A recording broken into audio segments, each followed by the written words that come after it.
आपके द्वारा ये बिल जॉइंट पार्लियामेंट्री कमेटी को दिया गया, जिसका विपक्ष का भी बड़ा आग्रह था। कमेटी ने इस पर सुविचारित रूप से अपना मत प्रकट किया। वो जो मत प्रकट हुआ, वो मत फिर से कैबिनेट के सामने गया।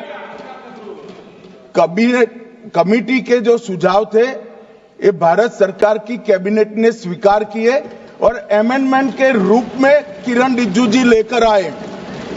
ये तभी होता है जब ये ऑफिशियल अमेंडमेंट कैबिनेट की अनुमोदन के बगैर आता है। मान्यवर, मैं नहीं मानता इसमें कोई पॉइंट ऑफ ऑर्डर है, और आपका ही आग्रह था कि कमेटी ज्वाइंट पार्लियामेंट्री कमेटी बने। अगर कमेटी ने कोई बदलाव ही नहीं करने हैं तो ये कांग्रेस जैसी कमेटियां नहीं, हमारी लोकतांत्रिक कमेटी है मान्यवर, जो दिमाग चलाती है। कांग्रेस के जमाने में कमेटियां होती थी जो थप्पा लगाती थी। हमारी कमेटी चर्चा करती है, चर्चा के आधार पर विचार करती है और परिवर्तन करती है। अगर परिवर्तन को स्वीकार ही नहीं करना है तो कमेटी काहे को लिए है भाई?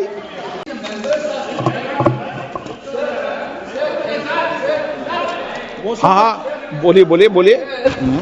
This type of bill, when you are bringing it to the house, at least the members has to have the power to give amendments. Yesterday, what happened, sir?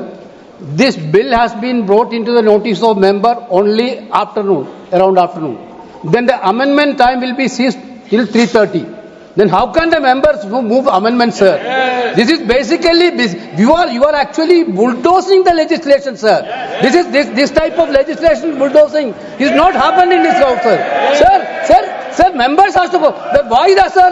You need to give time for amendment, sir. Sir, there are several provisions to be given amendment. There is no time at all. Okay. आप सुनिए।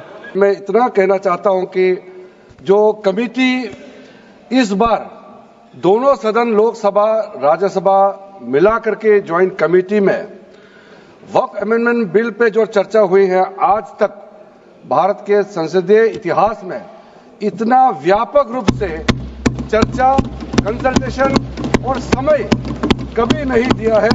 इसलिए मैं जो joint committee में जितने members दोनों सदनों के लोकसभा और राज्यसभा में जो सदस्य उस कमेटी में थे, मेरे तरफ से सरकार की ओर से मैं धन्यवाद देता हूं, अभिनंदन करना चाहता हूं। अध्यक्ष महोदय जी, कुल मिलाकर के 97,27,772 याचिकाएं ऑनलाइन, फिजिकल, मेमोरेंडम के रूप में, रिक्वेस्ट के रूप में और सुझाव के रूप में पूरे तरह से सरकार ने देखा है। वो जेपीसी के माध्यम से हो या डायरेक्ट दिया हो, हमने सब उसको देखा है।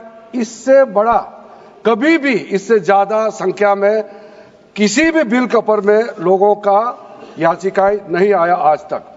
कुल मिलाकर के 284 डेलीगेशन ने अलग अलग समुदाय के जो स्टेक होल्डर्स है, उन्होंने कमेटी के सामने में अपने बात को रखा है, सुझाव भी दिया है।